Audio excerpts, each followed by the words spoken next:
Hai semuanya, kenalin aku Salma Zeki Azahra, aku mahasiswa Teknologi Pangan Undip angkatan 2019. Nah, di video kali ini aku akan melakukan uji ranking terhadap produk susu coklat yang beredar di pasaran. Nah, sekarang aku punya beberapa merek nih. Pertama dari Ultramilk, ada dari Denkau, Juicy Flag, Real Good, dan Indomilk. Nah, sebelum itu, apa sih uji ranking? Jadi uji ranking itu digunakan untuk mengurutkan serangkaian sampel berdasarkan intensitas atribut mutunya dan kesukaan konsumen untuk memilih mana yang terbaik dan menghilangkan yang terjelek. Nah, atribut mutu sensoris itu apa sih? Jadi, atribut mutu sensoris itu merupakan sekumpulan kata yang mendeskripsikan suatu karakteristik dari produk. Nah, pada video ini, atribut mutu sensoris yang aku pakai ada yang pertama ada warna, aroma, rasa manis, rasa coklat, dan viskositas atau kekentalan. Nah, sebelum dimulainya pengujian, harus menyiapkan air putih dulu. Nah, air putih ini gunanya untuk menetralisir mulut ya setiap melakukan pengujian sampel gitu. Nah, yang pertama dari atribut mutu sensoris warna. Nah, kalian bisa lihat sendiri mana yang paling coklatnya tuh paling tua sampai yang paling muda. Berdasarkan pengujian, aku mengurutkan dari warna yang paling coklat tua sampai ke coklat muda.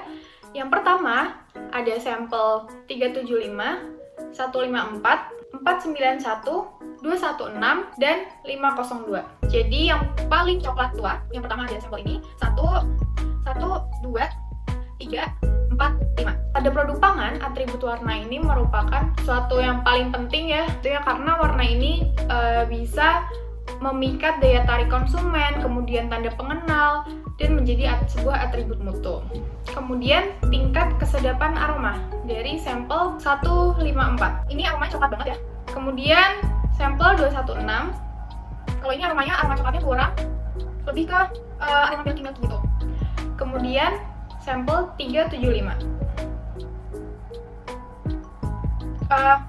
Aromanya coklat tapi kurang kuat. Kemudian sampel 491.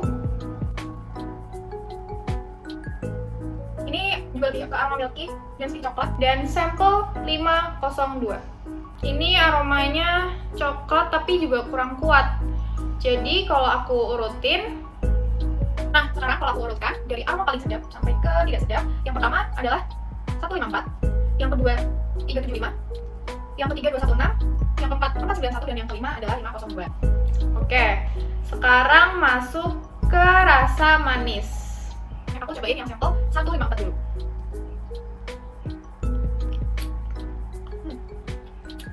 Manis. Minum dulu. Dan sampel 216.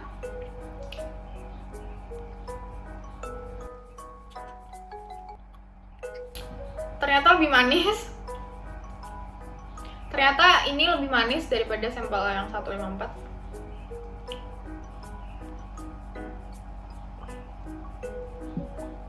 Kemudian sampel 375.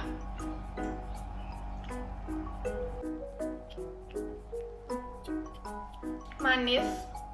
Ini dulu. Kemudian sampel 491. Dia nggak terlalu manis.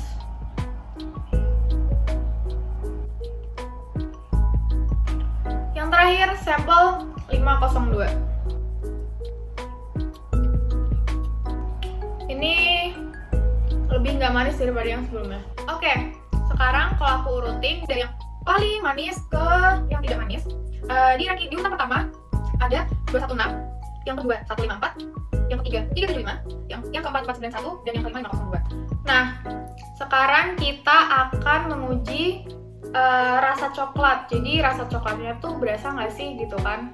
Jadi sampel yang pertama 154, dia dominan manis aja, rasa coklatnya kurang. Oke, ambil dulu ya. Sampel 216, ini rasa coklatnya berasa. Sampel 375, ini sedikit berasa rasa coklat. Minum dulu. Kemudian sampel 491. Rasa coklatnya berasa. Kemudian sampel 502.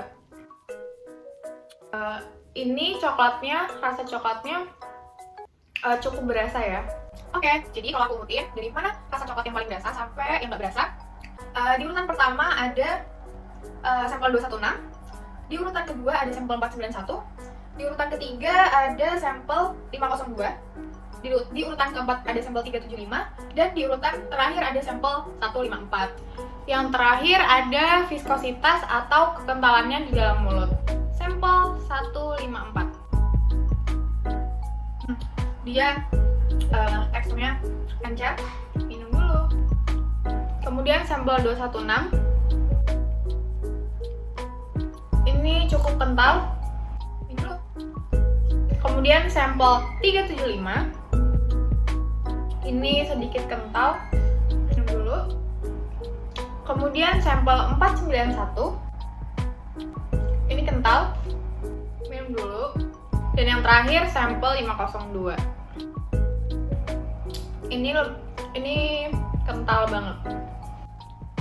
Oke, jadi kalau aku urutkan dari yang paling kental sampai yang tidak kental, posisi pertama ada sampel 502, di posisi kedua ada sampel 491, di posisi ketiga ada sampel 216, di posisi keempat ada sampel 375, dan di posisi terakhir ada sampel 154. Nah, overall dari rasa manis dan rasa coklatnya, kalau aku gabungin, aku akan mengurutkan mana yang paling aku suka sampai yang tidak aku suka berdasarkan rasa manis dan rasa coklatnya.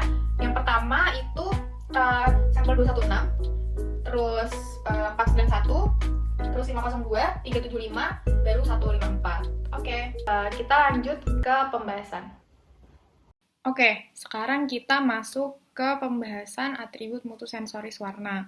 Nah, warna coklat pada susu coklat itu dipengaruhi oleh beberapa faktor. Pertama, jenis nib kakao yang digunakan.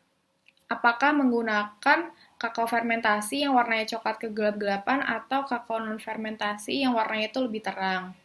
Nah, selain itu, pembentukan warna coklat juga dipengaruhi oleh adanya reaksi flavonoid ketika proses pembuatan coklat, di mana terjadinya reaksi pencoklatan, yaitu reaksi Maillard, antara asam amino dan gula reduksi yang terjadi pada suhu tinggi. Kemudian masuk ke atribut multisensoris aroma. Jadi aroma pada coklat itu, aroma khas coklat atau kakao terbentuk oleh reaksi antar prekursor aroma kakao. Dengan gula melalui reaksi pencoklatan Maillard menghasilkan komponen aroma seperti alkohol, furan, ether, diazol, amina, pirazin, dan lain-lain. Nah, salah satu yang berperan dalam aroma khas kakao adalah senyawa butanediol. Kemudian rasa manis. Nah, rasa manis ini dipengaruhi oleh sukrosa yang terkandung dalam susu. Nah, sukrosa itu merupakan senyawa kimia yang rasanya manis, warnanya putih, dan larut dalam air.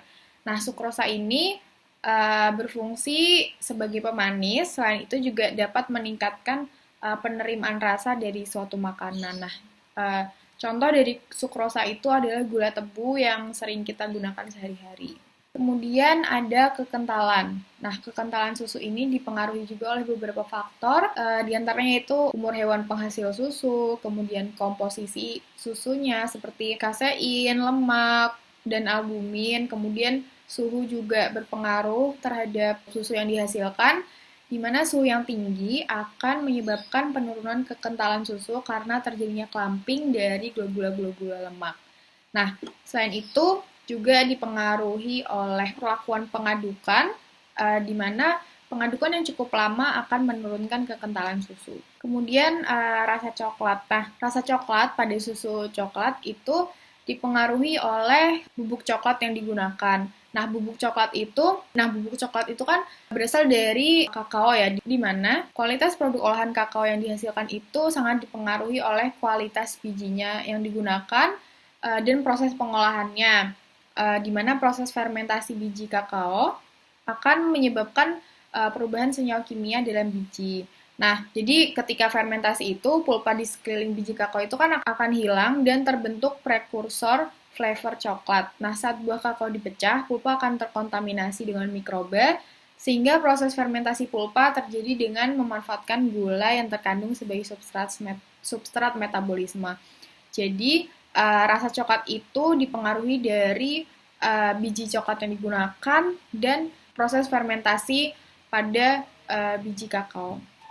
Kemudian aku akan kembali membahas terkait uji ranking. Nah, jadi uji ranking ini memiliki keuntungan, yaitu uji ranking ini merupakan petunjuk yang sederhana sehingga panelis lebih mudah untuk mengerti. Nah, selain itu juga kesederhanaan dalam penanganan data dan minimal asumsi tentang sampel terhadap tingkat pengukuran karena data diperlakukan secara urut. Nah, maka dari itu uji ranking sering digunakan untuk uji hedonik. Nah, berikut adalah formulir uji ranking yang di dalamnya terdapat nama panelis, tanggal dilakukannya pengujian, instruksi dan tabel yang berisi parameter dan urutan berdasarkan hasil pengujian. Dan berikut adalah hasil uji ranking dari setiap parameter.